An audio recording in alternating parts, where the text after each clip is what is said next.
ಏನು number plate bro ಅದು KA01 boss, super number plate, nice. ಎಷ್ಟು ಕೊಟ್ರಿ ಅದು ನಂಬರ್ ಪ್ಲೇಟ್ಗೆ? 64,000. ಇನ್ನೊಂದು ಬೈಕ್ ಬಂದ್ಬಿಡ್ತಾ ಇತ್ತು ಅಂತಲ್ಲ.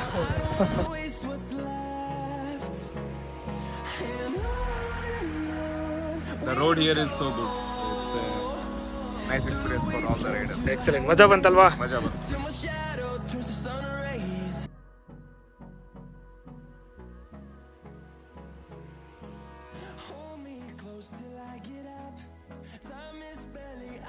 ಸೊ ನಮ್ಮಂಥ ನಿಮ್ಮಂಥ ರೈಡರ್ಸ್ಗಳಿಗೆ ನಾಳೆ ಬೆಳಗ್ಗೆ ರೈಡ್ ಇದೆ ಅಂತ ಗೊತ್ತಾಗ್ಬಿಟ್ರೆ ಡೆಫಿನೆಟ್ಲಿ ರಾತ್ರಿ ಎಲ್ಲ ನಿದ್ದೆ ಬರೋದಿಲ್ಲ. ಸೊ ಪ್ರಿಪ್ರೇಷನ್ ನೋಡಿ ಹೇಗೆ ನಡೀತಾ ಇದೆ ಅಂತ. ಸೊ ನಿನ್ನೆ ತಾನೇ ತಂದಿರೋ ಹೊಸ ಸೋಲೈಸ್ ರೈಡಿಂಗ್ ಗೇರ್ಸ್ನ ಹಾಕ್ಕೊಂಡು ಸೊ ನಾನು ಕೂಡ ರೆಡಿ ಆಗಿಬಿಟ್ಟೆ ಬೆಳಗ್ಗೆನೆ. ಈಗ ಕರೆಕ್ಟಾಗಿ 5 ಗಂಟೆ 15 ನಿಮಿಷ ಆಗ್ತಾ ಇದೆ. ನಾವು ಮನೆಯಿಂದ ಹೊರಡ್ತಾ ಇದ್ದೀವಿ, ನಿಮ್ಮನ್ನು ಹೊಸ ವ್ಲಾಗಿಗೆ ಕರ್ಕೊಂಡು ಹೋಗ್ತಾ ಇದ್ದೀವಿ.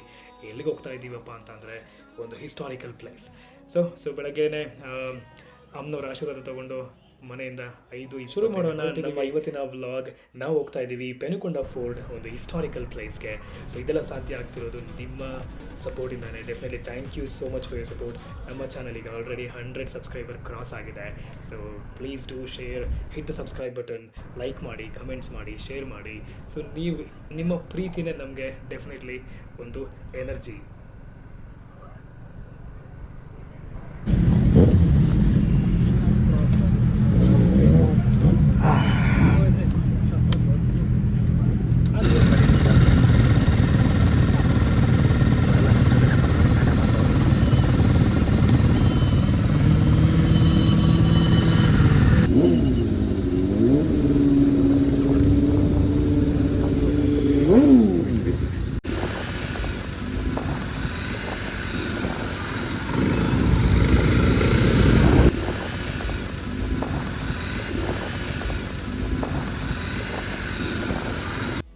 ಸೊ ಗುರುವಾರದವರೆಗೂ ನನಗೂ ಗೊತ್ತಿರಲಿಲ್ಲ ಈ ವೀಕೆಂಡ್ ರೈಡ್ ಹೋಗ್ತಾ ಇದ್ದೀವಿ ಅಂತ. ಗುರುವಾರ ಸಂಜೆ ಮೆಸೇಜ್ ಬರುತ್ತೆ. ಸೊ ನಮ್ಮ BMW ಟೀಮಿಂದ ಓಕೆ ಈ ವೀಕೆಂಡ್ ಹೋಗೋಣ, ಪೆನುಕೊಂಡ ರೈಡ್ ಹೋಗೋಣ ಅಂತ ಹೇಳಿ.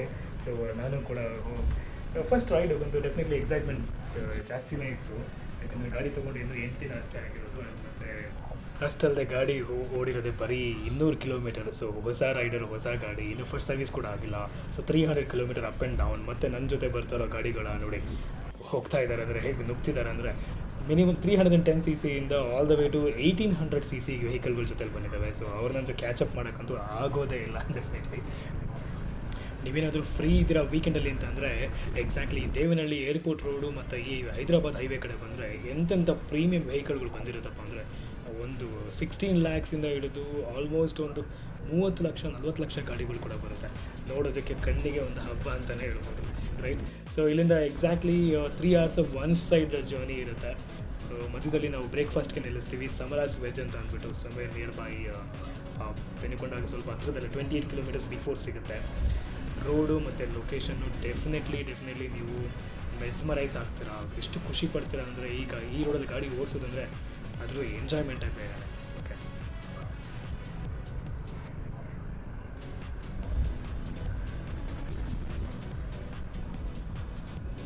ಪೆನುಕೊಂಡ ಬಗ್ಗೆ ನಿಮಗೆ ಬೇಕಾಗಿರ್ತಕ್ಕಂಥ ಕಂಪ್ಲೀಟ್ ಇನ್ಫಾರ್ಮೇಷನ್ ಇದೇ ವಿಡಿಯೋದಲ್ಲಿ ಕೊಡ್ತೀನಿ. ಸೊ ವಿಡಿಯೋ ಎಂಡ್ವರೆಗೂ ಕಂಪ್ಲೀಟಾಗಿ ನೋಡಿ. ಸೊ ಏನಿದು ಪೆನುಕೊಂಡ?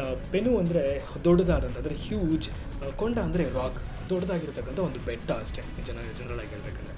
ತೆಲುಗು ನೇಮ್ ಇದು. ಸೊ ಯಾವ ಒಂದು ತುಂಬ ಒಳ್ಳೆಯ ಇತಿಹಾಸ ಇದೆ. ನಾವು ಬುಕ್ಸಲ್ಲಿ ಓದಿರ್ತೀವಿ, ಕೃಷ್ಣದೇವರಾಯ ಅಂತ ಓದಿರ್ತೀವಿ, ಹಕ್ಕಬುಕ್ಕರ ಬಗ್ಗೆ ಓದಿರ್ತೀವಿ. ನಿಮಗೊಂದು ಹಾಡು ಕೂಡ ನೆನಪಿರುತ್ತೆ, ವಿಷ್ಣುವರ್ಧನ್ ಅವ್ರದ್ದು ಕರ್ನಾಟಕದ ಇತಿಹಾಸದಲ್ಲಿ ಬಂಗಾರದ ಯುಗದ ಕಥೆಯೊಂದು ಹಾಡುವೆ ಕೇಳಿ ಅಂತ ಈ ಹಾಡು ಕೇಳಿರ್ತೀರ. ವಿಜಯನಗರ ಸಾಮ್ರಾಜ್ಯದ ಎಷ್ಟು ಶ್ರೀಮಂತವಾಗಿತ್ತು ಅಂತ ಈ ಹಾಡಲ್ಲಿ ಅಷ್ಟು ನೀಟಾಗಿ ವರ್ಣನೆ ಮಾಡಿರ್ತಾರೆ. ಆ ಸಮಯದಲ್ಲಿ ಇರ್ತಕ್ಕಂಥ ಒಂದು ಪ್ಲೇಸು ಪೆನುಕೊಂಡ. ಇದೊಂದು ಅರಮನೆ ಜಾಗ. ಇದನ್ನ ಅವರು ವಿಜಯನಗರ ಸಾಮ್ರಾಜ್ಯದವರು ಡಿಫೆನ್ಸ್ ಆಗಿ ಯೂಸ್ ಮಾಡ್ತಿದ್ರು. ಇದು ಇವರಿಗೆ 2ನೇ ಕ್ಯಾಪಿಟಲ್ ಸಿಟಿ ಆಗಿತ್ತು. ಮೊದಲನೇದು ಬಂದು ಹಂಪಿ ಬಿಟ್ಟರೆ ಇಲ್ಲಿ 2ನೇ ಕ್ಯಾಪಿಟಲ್ ಸಿಟಿ ಆಗಿ ಅವ್ರು ಯೂಸ್ ಮಾಡ್ತಿದ್ರು. ಏನಕ್ಕಪ್ಪ ಅಂದರೆ ಅಲ್ಲೇನಾದ್ರು ದಾಳಿ ಆಯಿತು ಅಂತಂದರೆ ಅಲ್ಲಿನ ರಾಜರು ಇಲ್ಲಿ ಬಂದು ಸ್ಟೇ ಮಾಡ್ತಿದ್ರು. ಇಲ್ಲೊಂದು ಗಗನ ಮಹಲ್ ಅಂತ ಒಂದಿದೆ, ಮತ್ತು ಬಾಬಾಯನ ದರ್ಗಾ ಅಂತ ಒಂದು 2 ಪ್ಲೇಸ್ಗಳು ತುಂಬಾ ಫೇಮಸ್ ಆಗಿದೆ. ಓಕೆ, ಅಷ್ಟೇ ಅಲ್ಲದೆ ಇಲ್ಲಿ ಬುಕ್ಕ ರಾಮಲಿಂಗೇಶ್ವರ ಟೆಂಪಲ್ಲು ವಿಜಯನಗರದ ಇತಿಹಾಸನ ಇವಾಗಲೂ ಕೂಡ ನಿಮಗೆ ಹೇಳುತ್ತೆ. ತುಂಬ ಟೆಂಪಲ್ಸ್ಗಳು ಆಲ್ಮೋಸ್ಟ್ ಅಳಿವಿನ ಅಂಚಿನಲ್ಲಿದೆ, ಅಂದರೆ ಆಲ್ಮೋಸ್ಟ್ ರೂಯಿನ್ ಆಗಿಬಿಟ್ಟಿದೆ. ಬಟ್ ಆದರೂ ಕೂಡ ನೋಡೋಕ್ಕೊಂದು ಖುಷಿ ಇದು, ಇಷ್ಟೊಂದು ಇತಿಹಾಸ ಇರೋ ಪ್ಲೇಸ್ ನಮಗಿನ್ನೂ ಕಾಣ್ತಾ ಇದೆಯಲ್ಲ ಅಂತ. ಓಕೆ. ಸೊ ಒಂದು ಬೆಟ್ಟದ ಮೇಲಿರೋದ್ರಿಂದ ಪ್ರತಿಯೊಂದು ಒಂದು ವಾಚ್ ಟವರ್, ಇಲ್ಲೊಂದು 2-3 ಬಟನೆಗಳ ಮೇಲೆ ವಾಚ್ ಟವರ್ ಕೂಡ ನಾನು ತೋರಿಸ್ತೀನಿ ನಿಮಗೆ. ಆ ವಾಚ್ ಟವರ್ಗಳನ್ನ ಏನಕ್ಕೆ ಯೂಸ್ ಮಾಡ್ತಿದ್ರು ಅಂದರೆ ಡಿಫೆನ್ಸ್ ಮಾಡೋದಕ್ಕೆ, ಎಲ್ಲಿಂದ ಎನಿಮಿ ಅಟ್ಯಾಕ್ ಮಾಡ್ತಿದ್ದಾರೆ ಅದನ್ನು ತಿಳಿಸ್ಕೊಡ್ತಾಯಿದ್ರು. ಸೊ ಹಕ್ಕಬುಕ್ಕರು ಆಳ್ವಿಕೆ ಆದ ನಂತರ ವಿರೂಪಣ್ಣ ಅಂತ ಒಂದು ರಾಜ್ಯ ತಗೊಳ್ತಾರೆ. ವಿರೂಪಣ್ಣನ ಆಳ್ವಿಕೆ ನಂತರ ವಿಜಯನಗರ ಸಾಮ್ರಾಜ್ಯ, ಅಂದರೆ ವಿಜಯನಗರ ಸಾಮ್ರಾಟರು ಕೃಷ್ಣದೇವರಾಯ, ಮೊದಲನೇ ಕೃಷ್ಣದೇವರಾಯ, ಎರಡನೇ ಕೃಷ್ಣ, ಅದೊಂದು ಸೀರೀಸ್ ಆಫ್ ಹೋಗುತ್ತೆ. ಅದಾದಮೇಲೆ ಅವರ ಅಳಿವಿನ ನಂತರ ಸುಲ್ತಾನ್ ಗೋಲ್ಕೊಂಡ ಅಂತ ಒಬ್ಬರು ಅದನ್ನು ಆಳ್ವಿಕೆ ಮಾಡ್ತಾರೆ. ಅದಾದಮೇಲೆ ಇದು ಮೈಸೂರು ಕಿಂಗ್ಡಮ್ಗೆ ಹಸ್ತಾಂತರ ಆಗುತ್ತೆ. ಆ ಮೈಸೂರು ರಾಜ್ಯ, ಎಂಟೈರ್ ಸೌತ್ ಇಂಡಿಯಾನ ಮೈಸೂರು ರಾಜ್ಯ ಅಂತಲೇ ಕರೀತಾಯಿದ್ರು. ಆವಾಗ ಈ ಪೆನುಕೊಂಡ ಪಾರ್ಟ್ ಆಫ್ ದ ಮೈಸೂರು ರಾಜ್ಯ, ಅಂದರೆ ಕರ್ನಾಟಕ ನಾವು ಈಗ ಏನು ನೋಡ್ತಾ ಇದ್ದೀವಿ ಇದು ಕರ್ನಾಟಕ ಮೈಸೂರಿನ ರಾಜ್ಯ ಆಗಿತ್ತು. ಓಕೆ. ಅದಾದಮೇಲೆ ಬ್ರಿಟಿಷರ ಆಳ್ವಿಕೆ ಬರುತ್ತೆ. ಸೊ ಬ್ರಿಟಿಷರು ಪ್ರತಿಯೊಂದನ್ನು ಕಬಳಿಸ್ತಾ ಈ ಟಿಪ್ಪುವಿನ ನಂತರ ಬ್ರಿಟಿಷರು ಬರ್ತಾರೆ. ಸೊ ತಿಮ್ಮರಸು ಅವ್ರದ್ದು ಒಂದು ಜೈಲು ಕೂಡ ಇದೆ ಇಲ್ಲಿ. ತಿಮ್ಮರಸು, ನೀವು ಕೇಳ್ಬೋದು ತಿಮ್ಮರಸಿಗೂ ಜೈಲಿಗೆ ಹಾಕಿದ್ರ, ಏನಕ್ಕೆ? ಇದೊಂದು ಕಥೆ ಇದೆ. ತಿಮ್ಮರಸು ಕೃಷ್ಣದೇವರಾಯರ ಪ್ರಧಾನಮಂತ್ರಿ ಅಂತ ಆಗಲೇ ಹೇಳಿದೆ. ಸೊ ಪ್ರಧಾನಮಂತ್ರಿಯಾಗಿ ಕೃಷ್ಣದೇವರಾಯ ಚಿಕ್ಕವರಿದ್ದಾಗಲೇ ಅವರು ಪಟ್ಟಕ್ಕೆ ಇರ್ತಾರೆ. ಕೃಷ್ಣದೇವರಾಯರ ಆಳ್ವಿಕೆಯನ್ನು ನೋಡ್ಕೊಳ್ಳೋದು ಕೂಡ ತಿಮ್ಮರಸುನೇ. ಆದರೆ ಏನಾಗುತ್ತೆ, ತಿಮ್ಮರಸನ ಕೃಷ್ಣದೇವರಾಯನೇ ಜೈಲಿಗೆ ಹಾಕ್ತಾನೆ ಮತ್ತು ಅವರ 2 ಕಣ್ಣುಗಳನ್ನ ಕೂಡ ತೆಗೆದುಬಿಡ್ತಾನೆ. ಏನಕ್ಕೆ? ಒಂದು ರಾಜಕೀಯದಿಂದ. ಅವನ ಕೃಷ್ಣದೇವರಾಯನ ಮಗನ ಸಾವಿಗೆ ತಿಮ್ಮರಸುನೇ ಕಾರಣ ಅಂತ ಅಂದ್ಬಿಟ್ಟು ಕೆಲವೊಂದು ನ್ಯೂಸ್ ಹಬ್ಬಿಸ್ಬಿಡ್ತಾರೆ. ಅದರಿಂದ ಈ ಆಪಾದನೆ ಮೇಲೆ ತಿಮ್ಮರಸನ ಜೈಲಿಗೆ ಹಾಕ್ತಾರೆ. ಅದ್ರ ಮೇಲೆ ಅವ್ರ ಕಣ್ಣು ತೆಗಿತಾರೆ. ಮತ್ತು ಕಡೆಗೆ ಇವನಿಗೆ ಕೃಷ್ಣದೇವರಾಯನಿಗೆ ಅರ್ಥ ಆಗುತ್ತೆ, ಸೊ ಇದು ಯಾರು ಮಾಡಿದ ಕುತಂತ್ರ, ತಿಮ್ಮರಸು ಅವರು ನಿರಪರಾಧಿ ಅಂತೇಳಿ. ಅದೇ ಕಾರಣದಿಂದ ಕೃಷ್ಣದೇವರಾಯ ತುಂಬಾ ಬೇಜಾರು ಪಟ್ಕೊಂಡು ಅದು ಹಾಸಿಗೆ ಹಿಡಿತಾನೆ. ಅಲ್ಲಿಂದ ಅವರ ಒಂದು ಆಳ್ವಿಕೆಗೆ ಕಾಲ ಕೊನೆ ಆಗುತ್ತೆ. ಸೊ ಹಾಗೆ ಮಾತಾಡ್ತಾ ನಾವು ಎಕ್ಸಾಕ್ಟ್ಲಿ ರೀಚ್ ಆಗಿಬಿಟ್ಟಿದ್ದೀವಿ. ಸೊ ಪೆನುಕೊಂಡ ಇಲ್ಲಿಂದ ಶುರುವಾಗುತ್ತೆ ಬೈಕರ್ಸ್ ಪ್ಯಾರಡೈಸ್ ಅಂತ. ಸೊ ಫೇಮಸ್ ಆಗಿರ್ತಕ್ಕಂಥ ಪೆನುಕೊಂಡ ರೋಡ್ ಬನ್ನಿ ತೋರಿಸ್ತೀನಿ ಹೇಗಿದೆ ಅಂತ ಹೇಳಿ. ಏನಕ್ಕೆ ಬೈಕರ್ಸ್ ಪ್ಯಾರಡೈಸ್ ಅಂತ ಕರೀತಾರೆ ಅಂತ ಅಂದ್ಬಿಟ್ಟು, ಬಟ್ ಅಲ್ಲಿ ಹೋದ್ಮೇಲೆ ನಿಮಗೆ ಅರ್ಥ ಆಗೋದೇನಪ್ಪ ಅಂದರೆ these roads R wonderful, definitely wonderful. So beginner biker ಹೊಸಬ್ರು ಬಂದರೂ ಕೂಡ ಈ ರೋಡಲ್ಲಿ ಏನು ನೀವು ಎದುರುವಂಥ ಟೆನ್ಷನ್ ಇಲ್ಲ. ನಾನು ತುಂಬಾ ಈ ಗೂಗಲಲ್ಲಿ ಟ್ರ್ಯಾಕ್ನ ಇಮೇಜ್ ಎಲ್ಲ ನೋಡಿ ತುಂಬಾ ಭಯಪಟ್ಟಿದ್ದೆ. ತುಂಬಾ ಕಷ್ಟ ಇರುತ್ತೆ ಅಂತ ಹೇಳಿ, ಅಪ್ ಹಿಲ್ಸ್ ಹೇಗೆ ಹೊಡೆಯೋದು, ಡೌನ್ ಹೇಗೆ ಬರೋದು. ಇಲ್ಲ, ಇದು ಡೆಫಿನೆಟ್ಲಿ ತುಂಬಾ ಈಸಿ ಟು ಗೋ. ಸೊ ನಾವು ಆಲ್ರೆಡಿ ಈ ಚಾರ್ಮುಡಿ ಘಾಟು ಮತ್ತು ನಮ್ಮ ಸಕಲೇಶ್ಪುರ ಕಡೆ ಎಲ್ಲ ಓಡಾಡಿದರೆ ಇದೆಲ್ಲ ಯಾವುದಕ್ಕೂ ಲೆಕ್ಕನೇ ಇಲ್ಲ, ಅಷ್ಟು ಚೆನ್ನಾಗಿದೆ. ಮತ್ತು ರೋಡ್ ಚೆನ್ನಾಗಿದೆ. ಟರ್ನ್ಸ್ಗಳು ಏರ್ಪಿನ್ ಬೆಂಡ್ಸ್ ಅಷ್ಟಿಲ್ಲ, ಒಂದು 4-5 ಏರ್ಪಿನ್ ಬೆಂಡ್ಸ್ ಇದೆ, ಬಟ್ ಅದು ದೊಡ್ಡದಾಗಿ ಟರ್ನಿಂಗ್ ತೊಗೋಬೋದು. ಸೊ ಇವನ್ ನೀವು ಕಾರಲ್ಲಿ ಬಂದರೂ ಕೂಡ beautiful road. Specially Sundays early morning ಸನ್ರೈಸ್ಗೆ ಜನ ಬರ್ತಾರೆ. ಸಮಯ ಅರೌಂಡ್ 5:30 ಇಂದ 7 ಗಂಟೆವರೆಗೂ ನಿಮಗೆ ಎಲ್ಲ ಸೂಪರ್ ಬೈಕ್ಸ್, ಸೂಪರ್ ಕಾರ್ಸ್ಗಳು ಕಾಣುತ್ತೆ ನಿಮಗೆ. ಓಕೆ. ಸೊ ರೈಟ್,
ಏನಿಲ್ಲ, ಪೂರ್ತಿ ಹಳೇ ಕೋಟೆ, ಒಂದು ಕಡಿಮೆ ಅಂದ್ರೆ ಒಂದು 500 ವರ್ಷ ಹಳೆ ಕೋಟೆ ಅನ್ಸುತ್ತಿದ್ದಲ್ಲ. ಇದು ಹಿಸ್ಟ್ರಿ ಚೆಕ್ ಮಾಡಿದ್ರೆ ಈ ಹಂಪಿ ಬಿಟ್ಟರೆ ವಿಜಯನಗರ ಸಾಮ್ರಾಟರಿಗೆ Penukonda was the second dynasty, second kingdom. Vijayanagara ಸಾಮ್ರಾಟರಿಗೆ ಕೃಷ್ಣದೇವರಾಯ. ಹಂಪಿ ಬ್ರೋ ನಮ್ಮ ಮನೆಯ ಹತ್ರನೇ. ಹೌದಾ? 90 ಕಿಲೋಮೀಟರ್ ಬರೀ. Okay, nice. ನರಸಿಂಹಸ್ವಾಮಿ. ಓಕೆ. ಕೇವಲ ಅವಶೇಷಗಳು ಮಾತ್ರನೇ ಇರೋದು. ಸೊ ಇಲ್ಲಿಂದ ಬಲಗಡೆ ತಿರ್ಕೊಂಡು ಒಂದು 2 ಕಿಲೋಮೀಟರ್ ಟ್ರೆಕ್ಕಿಂಗ್ ಮಾಡಿದ್ರೆ ನಿಮಗೆ ಕೋಟೆಯ ಹಿಂಭಾಗ ಎಲ್ಲ ಸಿಗುತ್ತೆ. ಕರೆಂಟ್ಲಿ ಅಲ್ಲಿ ಮೈನಿಂಗ್ ಮಾಡ್ತಾ ಇದ್ದಾರೆ. ಬಟ್ ಏನಪ್ಪ ಖುಷಿ ವಿಚಾರ ಏನಪ್ಪ ಅಂದರೆ, ನಾವು ಸ್ಕೂಲ್ ಡೇಸ್ನಲ್ಲಿ ಬುಕ್ನಲ್ಲಿ ಓದಿದಂಥ ಸಾಮ್ರಾಜ್ಯಗಳ ಬಗ್ಗೆ ಇವತ್ತು ನಾವು ರಿಯಲ್ ಆಗಿ ನೋಡಿ ತಿಳ್ಕೊತೀವಿ ಅಂತಂದರೆ ಅದಕ್ಕಿಂತ ಖುಷಿ ಮತ್ತೊಂದಿಲ್ಲ. ಸೊ ಇದು ಬ್ರೇಕ್ಫಾಸ್ಟ್ ರೈಡ್ ಆದ್ದರಿಂದ ನಾವು ಇಲ್ಲಿಂದ ಹೊರಡ್ತೀವಿ. ಕೆಲವೊಂದು ಫೋಟೋಸ್ಗಳು ತೊಗೊಂಡು ಸೊ ಮುಂದಕ್ಕೆ ಮೂವ್ ಆಗೋಣ.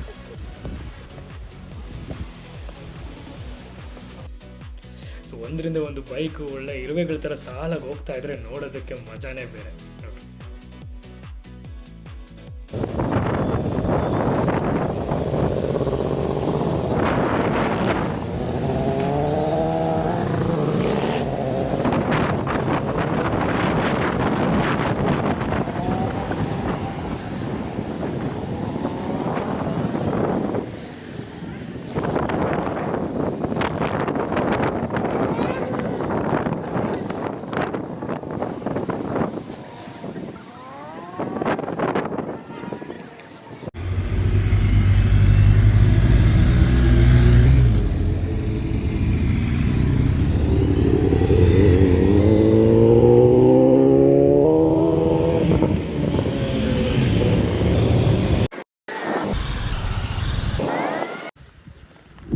Penukonda Fort, New Road.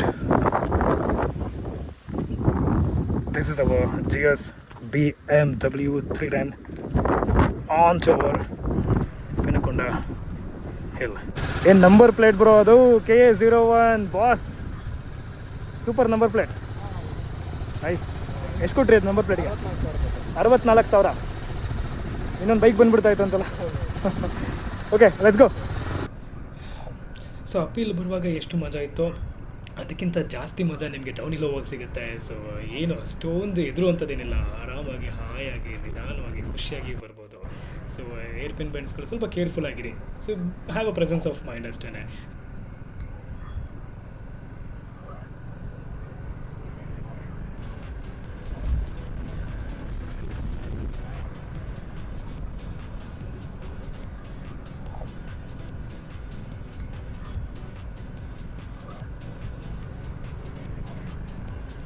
ಕೆಲವರು ಕೆಳಗಡೆ ಹೋಗ್ತಾ ಇದ್ದಾರೆ, ಕೆಲವರು ಇವಾಗ ಮೇಲ್ಗಡೆ ಬರ್ತಾ ಇದ್ದಾರೆ. ಸೊ ಲೈಫಲ್ಲೂ ಹಾಗೇ, ಕೆಲವರು ಕೆಳಗಡೆ ಹೋಗ್ತಾರೆ, ಕೆಲವರು ಮೇಲ್ಗಡೆ ಹೋಗ್ತಾರೆ. ಅಸಲಿ ಮೇಲೆ ಹೋದ್ಮೇಲೆ ನೀವು ಮೇಲೆ ಇರಬೇಕಂದ್ರೆ ಒಂದು ಮಾತ್ರ ಫಾಲೋ ಮಾಡಬೇಕಾಗಿರೋದು, the secret to success is to be discipline. Discipline ಆಗಿರಿ, ಈಗೋ ಬೇಡ, ನಾವು ಎಲ್ಲರೂ ಒಂದು ಅಂತ ಜೊತೆಲಿ ಮಾಡೋಣ. So we should be a family. ಖುಷಿಯಾಗಿರಿ, ನಗ್ನಾಗ್ತಾ ಇರಿ, ದೇವ್ರು ಒಳ್ಳೇದು ಮಾಡಲಿ ಅಂತ ಹೇಳ್ತಾ ಈ ವ್ಲಾಗ್ನ ಇಲ್ಲಿಗೆ ಮುಗಿಸ್ತಾ ಇದ್ದೀವಿ. So ಪೆನುಕೊಂಡ fort. ಸೊ ಇದು ನಿಮ್ಗೆ ಇಷ್ಟ ಆಗಿದ್ದರೆ ಒಂದು ಲೈಕ್ ಮಾಡಿ, ಸಬ್ಸ್ಕ್ರೈಬ್ ಮಾಡಿ, ಫಾಲೋ ಮಾಡಿ. ಮತ್ತೆ ಸಿಗ್ತೀನಿ ಮುಂದಿನ ವ್ಲಾಗ್ನಲ್ಲಿ. Rider Sid signing off. Thank you for watching.